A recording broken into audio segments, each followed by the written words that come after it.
Here's how to manage read receipts for one specific person on your iPhone.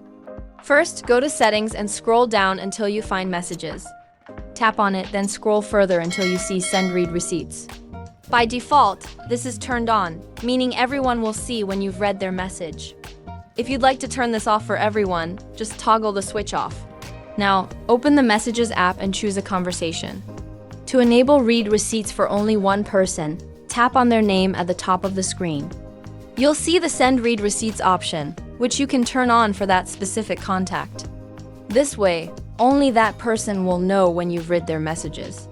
Alternatively, if you have read receipts enabled for everyone, you can easily turn it off for one person by going into the conversation and toggling off the setting for that person. This gives you control over who can see your read receipts. I hope this helps. If it did, please hit subscribe below. It really helps me out. Thanks for watching.